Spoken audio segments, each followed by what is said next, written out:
ನಮಸ್ತೆ ಸ್ನೇಹಿತರೆ, ಹೊಸ ವಿಡಿಯೋಗೆ ಎಲ್ಲರಿಗೂ ಸ್ವಾಗತ. ಇವತ್ತಿನ ವಿಡಿಯೋದಲ್ಲಿ ಈ ಒಂದು ವಿಡಿಯೋ ಬಂದ್ಬಿಟ್ಟು ಮಹಿಳೆಯರಿಗೆ ಅಂತಲೇ ಹೇಳ್ಬೋದು.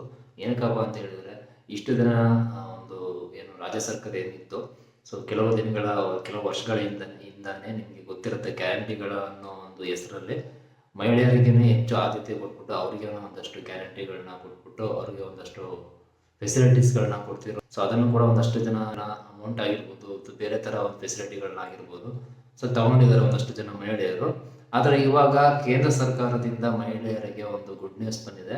ಆ ಗುಡ್ ನ್ಯೂಸ್ ಏನು ಎತ್ತ ಅನ್ನೋದನ್ನ ನಿಮಗೆ ಸಂಪೂರ್ಣವಾಗಿ ಈ ಒಂದು ವಿಡಿಯೋದಲ್ಲಿ ತಿಳಿಸ್ಕೊಡ್ತೀನಿ. ಶುರು ಮಾಡೋಣ ಸ್ನೇಹಿತರೆ. ವಿಡಿಯೋ ಶುರು ಮಾಡೋದಕ್ಕಿಂತ ಮುಂಚೆ ನೀವೇನಾದ್ರೂ ನಮ್ಮ ಚಾನಲ್ನ ಮೊದಲನೇ ಸರಿ ನೋಡ್ತಾ ಇದ್ದೀರಾ ಅಂತಂದ್ರೆ ದಯವಿಟ್ಟು ಚಾನಲ್ನ ಸಬ್ಸ್ಕ್ರೈಬ್ ಮಾಡ್ಕೊಂಡು ವಿಡಿಯೋನ ಕೊನೆವರೆಗೂ ನೋಡಿ. ಹಾಗೆ ವಿಡಿಯೋ ಕೊನೆಯಲ್ಲಿ ನಿಮ್ಗೆ ಏನಾದರೂ ವಿಡಿಯೋ ಇಷ್ಟ ಆಯಿತು ಅನ್ಸಂದ್ರೆ ವಿಡಿಯೋನ ಲೈಕ್ ಮಾಡೋದನ್ನ ಮರಿಬಿಡಿ. ಹಾಗೇನೆ ವಿಡಿಯೋ ಬಗ್ಗೆ ಏನಂತ ಅನ್ನಿಸ್ತು ಅನ್ನೋದನ್ನ ಕಮೆಂಟ್ ಮಾಡೋದನ್ನು ಕೂಡ ಮರಿಬಿಡಿ ಸ್ನೇಹಿತರೆ. ನಮ್ಮ ಮಹಿಳೆಯರಿಗೆ ಗೊತ್ತಿರುತ್ತೆ, ಈ ಒಂದು ರಾಜ್ಯ ಸರ್ಕಾರದಿಂದ ಒಂದಷ್ಟು ಯೋಜನೆಗಳಿಂದ ಬರ್ತಕ್ಕಂಥ ಒಂದಷ್ಟು ಫೆಸಿಲಿಟಿಗಳನ್ನ ತಗೊಂಡಿದ್ದಾರೆ. ಅದು ಏನಾಗಿರ್ಬೋದು, ಒಂದು ಬಸ್ ಫೆಸಿಲಿಟೀಸ್ ಆಗಿರ್ಬೋದು, ಅಥವಾ ಮಹಿಳೆಯರಿಗೆ ಗೃಹಲಕ್ಷ್ಮಿ ಯೋಜನೆ ಆಗಿರ್ಬೋದು. ಈ ಥರದ ನಿಮಗೆ ತುಂಬಾನೇ ಬೆನಿಫಿಟ್ಗಳು ಸಿಗ್ತಾ ಇದೆ. ಆದರೆ ಇವಾಗ ಏನಾಗಿದೆ ಅಂತ ಹೇಳಿದ್ರೆ, ನಿಮಗೆ ಗೊತ್ತಿರುತ್ತೆ, ಗೃಹಲಕ್ಷ್ಮಿ ಯೋಜನೆಯಲ್ಲಿ ಒಂದಷ್ಟು ಕಂತಿನ ಹಣಗಳನ್ನ ಮುಂಚೆ ಎಲೆಕ್ಷನ್ ಆಗಿದ್ದ ಮುಂಚೆ ಕರೆಕ್ಟಾಗಿ ಟೈಮ್ ಸರಿಯಾಗಿ ಬರ್ತಿದ್ದ ಅಮೌಂಟು ಇವಾಗ ಎಲೆಕ್ಷನ್ ಆದ್ಮೇಲಿಂದ ಬೇರೆ ಸರ್ಕಾರ ಬಂದ ಮೇಲಿಂದ ಕೇಂದ್ರ ಸರ್ಕಾರದಲ್ಲಿ ಗೃಹಲಕ್ಷ್ಮಿ ಯೋಜನೆ ಅಮೌಂಟನ್ನು ಕೊಡುವಂಥದ್ದು ತುಂಬಾ ಲೇಟ್ ಮಾಡ್ತಾರೆ. ಒಂದೊಂದು ರೀಸನ್ಗಳನ್ನ ಹೇಳ್ಕೊಂಡು ಮುಂದಕ್ಕೆ ಹಾಕೊಳ್ತಾ ಬರ್ತಾ ಇದ್ದಾರೆ. ಅದೇ ನಿಟ್ಟಿನಲ್ಲಿ ಇವಾಗ ಕೇಂದ್ರ ಸರ್ಕಾರ ಸ್ವತಃ ಮೋದಿ ಅವರೇ ಮಹಿಳೆಯರಿಗೆ ಉಪಯೋಗ ಆಗಲಿ, ಮಹಿಳೆಯರು ಕೂಡ ಯಾವ್ದ್ರಲ್ಲೂ ಕೂಡ ಕಮ್ಮಿ ಇರಬಾರ್ದು, ಅವ್ರಿಗೊಂದಷ್ಟು ನಾವು ಸಪೋರ್ಟ್ ನಿಂತ್ಕೊಳ್ಬೇಕು ಅನ್ನೋ ಒಂದು ರೀಸನ್ನಿಂದ ಕೇಂದ್ರ ಸರ್ಕಾರ ಕಡೆಯಿಂದ ಮಹಿಳೆಯರಿಗೆ ಒಂದು ಯೋಜನೆಯನ್ನ ಅನೌನ್ಸ್ಮೆಂಟ್ ಮಾಡಿದ್ದಾರೆ. ಮಾಡಿರುವಂಥ ಯೋಜನೆ ಏನು, ಅದರಿಂದ ಮಹಿಳೆಯರಿಗೆ ಏನು ಯೂಸ್ಫುಲ್ ಇದೆ ಅನ್ನೋದನ್ನ ನಿಮಗೆ ಈ ಒಂದು ವಿಡಿಯೋ ಸಂಪೂರ್ಣವಾಗಿ ತಿಳಿಸ್ಕೊಡ್ತೀನಿ. ಯೋಜನೆಯ ಹೆಸರು ಬಂದ್ಬಿಟ್ಟು PM ಅಜಯ್ ಅಂತೇಳಿ, ಪ್ರಧಾನ ಮಂತ್ರಿ ಅನುಸೂಚಿತ ಜಾತಿ ಅಭ್ಯುದಯ ಯೋಜನೆ ಅಂತೇಳಿ. ಈ ಒಂದು ಯೋಜನೆಯನ್ನ ಹತ್ರ ಒಂದು 2 ವರ್ಷದ ಹಿಂದೆನೂ ಕೂಡ ಈ ಒಂದು ಜಾರಿಗೆ ತಂದಿದ್ರು. ಎಸ್ಪೆಷಲಿ ಏನಪ್ಪಾ ಅಂತ ಹೇಳಿದ್ರೆ, ಹಿಂದುಳಿದ ವರ್ಗದ ಮಹಿಳೆಯರು ಯಾರು ಇರ್ತಾರೆ, ಅವ್ರಿಗೆ ಸಹಾಯ ಆಗಲಿ ಅಂದ್ಬಿಟ್ಟು ಈ ಒಂದು ಯೋಜನೆಯನ್ನ 2021-22ನೇ ಸಾಲಲ್ಲೇ ಅವಾಗಲೇ ಕೂಡ ಇದನ್ನ ಜಾರಿಗೆ ತಂದಿದ್ರು. ಈ ಯೋಜನೆಯ ಒಂದು ಬೆನಿಫಿಟ್ ಏನಪ್ಪಾ ಅಂತ ಹೇಳಿದ್ರೆ, ಮಹಿಳೆಯರಿಗೆ 50,000 ರೂಪಾಯಿ ಕೊಡುವಂತ ಯೋಜನೆ ಆಗಿರುತ್ತೆ ಇದು. ಇದರಲ್ಲಿ ಕೊಡೋದ್ರಿಂದ ಏನಪ್ಪಾ ಅಂತ ಹೇಳಿದ್ರೆ, ಯಾವುದೇ ಒಂದು ಪುರುಷರಾಗಿರ್ಬೋದು, ಅವ್ರ ಮುಂದೆ ಮಹಿಳೆಯರು ಕೂಡ ಯಾವುದೇ ರೀತಿ ತಲೆ ತಗ್ಗಿಸ್ಕೊಂಡು ಬಗ್ಗೋತರ ಆಗಬಾರ್ದು, ಅವರು ಕೂಡ ಎಲ್ಲರ ಥರನೇ ತಲೆ ಎತ್ಕೊಂಡು ಬದುಕೋತರ ಆಗಲಿ ಅನ್ನೋ ಒಂದು ಉದ್ದೇಶದಿಂದ ಮಹಿಳೆಯರಿಗೆ 50,000 ರೂಪಾಯಿ ಕೊಡುವಂತ ಈ ಒಂದು ಯೋಜನೆಯನ್ನ ಶುರು ಮಾಡಿರೋದು. ನಿಮ್ಗೆ ಈ ಒಂದು 50,000 ರೂಪಾಯಿನ ಒಂದು ಸಬ್ಸಿಡಿಯ ರೂಪದಲ್ಲಿ ನಿಮ್ಗೆ ಕೊಡ್ತಾರೆ, ಆಯ್ತಾ. ನಿಮ್ಮ ಗ್ರಾಮದ CC ಅಂತ ಇರುತ್ತೆ, ಆಯ್ತಾ, ಅಗ್ರ ಗುಂಪಿನ ಮುಖಂಡರು ಅಂತ ಇರ್ತಾರೆ.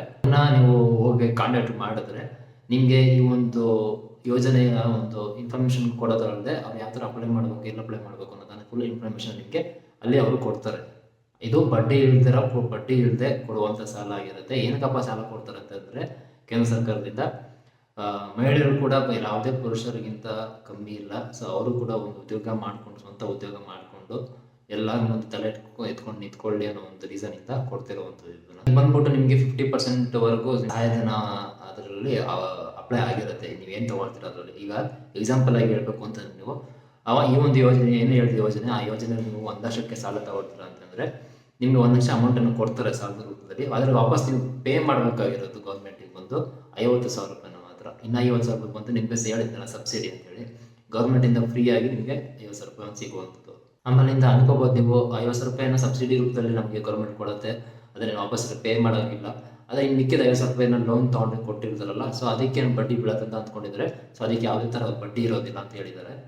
ನಿಮ್ಮದು ವರ್ಷದ ಆದಾಯ ಬಂದ್ಬಿಟ್ಟು 2 ಲಕ್ಷ ಅಷ್ಟೇ, 2.5 ಲಕ್ಷ ಒಳಗಡೆ ಇದ್ದರೆ ಮಾತ್ರ ನಿಮಗೆ ಈ ಒಂದು ಯೋಜನೆಯಲ್ಲಿ ಸಿಗುವಂಥ ಚಾನ್ಸಸ್ ತುಂಬಾ ಜಾಸ್ತಿ ಇರುತ್ತೆ. ಅಂಥವ್ರಿಗೆ ಮೊದಲು ಆದ್ಯತೆಯನ್ನು ಕೊಡ್ತಿದ್ದಾರೆ.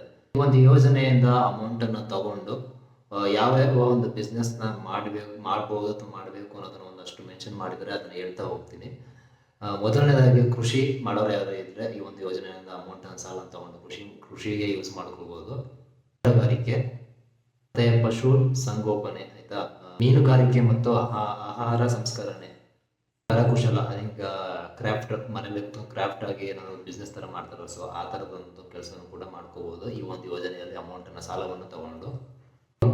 ಸೊ ಈ ತರ ಎಕ್ಸೆಟ್ರಾ ಈ ತರ ಬಿಸ್ನೆಸ್ಗಳಿಗೆ ನೀವು ಈ ಒಂದು ಯೋಜನೆಯಿಂದ ಸಾಲನ ತಗೊಂಡು ಅಥವಾ ಸಬ್ಸಿಡಿಯಿಂದ ಬರುವಂತ ಒಂದು ಬೆನಿಫಿಟ್ ತಗೊಂಡು ನೀವು ಇದರಲ್ಲಿ ಉದ್ಯೋಗನ ಮಾಡ್ಕೊಳ್ಬಹುದು ಅಂತ ಹೇಳ್ತಾ ಇದ್ದಾರೆ.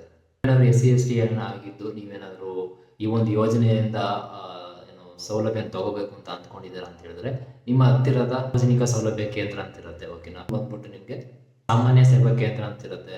ಓಕೆ, ನಿಮ್ಗೆ ಆನ್ಲೈನ್ ನಿಮಗೆ ಗೌರ್ಮೆಂಟಿಂದ ಒಂದಷ್ಟು ಗೌರ್ಮೆಂಟ್ ಫೆಸಿಲಿಟಿಗಳಿಗೆ ಎಲ್ಲ ಅಪ್ಲಿಕೇಶನ್ಗಳನ್ನ ಹಾಕೊಡ್ತಾರೆ ಸೆಂಟರ್ಗಳು. ಸೊ ಅಲ್ಲೆಲ್ಲ ಹೋಗಿ ಈ ಥರ ಏನು ಯೋಜನೆ ಹೆಸರು ಹೇಳಿದ್ರೆ, ಸೊ ಆ ಒಂದು ಯೋಜನೆಯ ಹೆಸರನ್ನು ಹೋಗಿ ಹೇಳಿದ್ರೆ PM ಅಜಯ್ ಯೋಜನೆಗೆ ಒಂದು ಅಪ್ಲಿಕೇಶನ್ ಹಾಕಬೇಕಿತ್ತು ಅಂತ ಹೇಳಿದ್ರೆ ಸೊ ಅವರು ಅಲ್ಲಿ ನಿಮಗೆ ಆನ್ಲೈನಲ್ಲಿ ಅಪ್ಲಿಕೇಶನ್ ಅನ್ನೋದನ್ನು ಹಾಕೊಡ್ತಾರೆ. ಇದರ ವಿಷಯ ಯಾರಿಗಾದ್ರೂ ಇಂಟ್ರೆಸ್ಟ್ ಇದೆ ಅಂತ ಹೇಳಿದ್ರೆ ಸುಮಾರು ಜನಕ್ಕೆ ಸರ್ಕಾರಗಳಿಂದ ರಾಜ್ಯ ಸರ್ಕಾರನೇ ಆಗಿರ್ಬೋದು, ಕೇಂದ್ರ ಸರ್ಕಾರನೇ ಆಗಿರ್ಬೋದು ಒಂದಷ್ಟು ಯೋಜನೆಗಳನ್ನ ಅಂತಲೇ ಸಾಮಾನ್ಯ ಜನರಿಗೆ ಯೂಸ್ಫುಲ್ ಆಗಲಿ ಅಂತಲೇ ಬಿಟ್ಟಿರ್ತಾರೆ. ಆದರೆ ಸುಮಾರು ಜನಕ್ಕೆ ಅದ್ರ ಬಗ್ಗೆ ನಾಲೆಜ್ ಕೂಡ ಇರೋದಿಲ್ಲ. ಸೊ ಇವಾಗ ನಾನು ತಿಳಿಸ್ಕೊಟ್ಟಿರೋಂಥ ಯೋಜನೆ ನಿಮ್ಗೆ ಏನಾದರೂ ಅವಶ್ಯಕತೆ ಇದ್ದಲ್ಲಿ ಸೊ ನಾನು ಹೇಳಿದ್ನಲ್ಲ ಅಷ್ಟನ್ನು ಫಾಲೋ ಮಾಡಿಬಿಟ್ಟು ಹೋಗಿ ಅಪ್ಲೈ ಮಾಡಿಕೊಂಡು ಆ ಒಂದು ಯೋಜನೆಯಿಂದ ಒಂದು ಲಾಭನ ತಗೊಳ್ಬೋದು.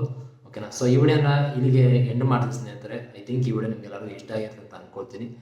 ನಿಮಗೆ ಇದೇ ಥರ ಬೇರೆ ಎಲ್ಲ ಅಪ್ಡೇಟ್ಸ್ಗಳು ಬೇಕು ಅಂತ ಹೇಳಿ ನನ್ನ ಚಾನಲ್ನ ಸಬ್ಸ್ಕ್ರೈಬ್ ಮಾಡ್ಕೊಳ್ಳೋದು ನಾನು ಮರಿಬೇಡಿ. ಮತ್ತೆ ನಾನು ವಿಡಿಯೋದಲ್ಲಿ ಹೊಸ ವಿಡಿಯೋ ಜೊತೆ ಸಿಗ್ತೀನಿ. ಅಲ್ಲಿ ಟೇಕ್ ಕೇರ್, ಬಾಯ್.